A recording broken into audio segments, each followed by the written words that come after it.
نماز برائی سے نہیں روک رہی، 5 وقت کی نماز پڑھتے ہیں لیکن جو ہے وہ برائی سے نہیں روک پا رہے۔ دیکھیں، آپ برائی سے اس لیے نہیں روک پا رہے کیونکہ آپ نے اپنی نماز کے اوپر فوکس کرنا پڑے گا، ٹھیک ہے؟ آپ اپنی نماز کو چیک کریں، اگر نماز آپ کی زندگی میں کوئی امپیکٹ نہیں لا رہی، آپ کو گناہوں سے روک نہیں رہی، اگر آپ کو برائیوں سے روک نہیں رہی ہے نا، تو اس کا مطلب آپ بھی نماز کے دوران جو ہے نا وہ اپنی دکان کا حساب کر رہے ہوتے ہیں، یا اپنی گھر پہ جو ہے وہ کچن میں بنانے والی جو ہے وہ ڈشز ہے نا، اس کو جو ہے وہ آپ سیٹنگ کر رہے ہوتے ہیں، یا گھر پہ کرنے والے کام آپ سارے نماز کے دوران کر رہے ہوتے ہیں۔ آپ نے سب سے پہلے یہ دیکھنا پڑے گا کہ نماز کے دوران آپ جن آیات کو پڑھ رہے ہیں، جن دعاؤں کو پڑھ رہے ہیں، کیا اس کے اوپر آپ کا فوکس بھی ہے، اس کا آپ کو مطلب بھی سمجھ آ رہا ہے؟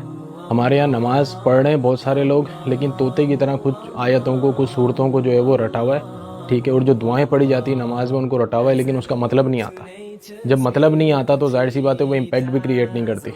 تو سب سے پہلے تو آپ نے ترجمہ آنا چاہیے، جو چیز آپ پڑھ رہے ہیں وہ آپ کو پتہ ہونی چاہیے۔ دوسری بات، اس کے اوپر فوکس ہونا چاہیے۔ جب آپ نماز کے لیے کھڑے ہو رہے ہیں نا، آپ کو پتہ ہونا چاہیے آپ کس کے سامنے کھڑے ہیں، اور آپ کو دنیا سے جو ہے وہ کچھ دیر کے لیے آئسولیٹ ہونا پڑے گا۔ آپ کا دھیان جو ہے، آپ کا فوکس جو ہے وہ نماز کے اوپر ہونا چاہیے۔ جب وہ نماز کے اوپر فوکس آ جائے گا نا، ٹھیک ہے، تو پھر اگلی نماز کا انتظار بھی آئے گا انشاءاللہ، ٹھیک ہے؟ اگلی نماز تک جو ہے وہ بے چینی بھی ہوگی کہ جلدی سے اگلی نماز کا ٹائم آ جائے، اور نماز جو ہے وہ آپ کی برائیوں سے آپ کو روکے گی بھی، ورنہ ایسی نماز جو ہے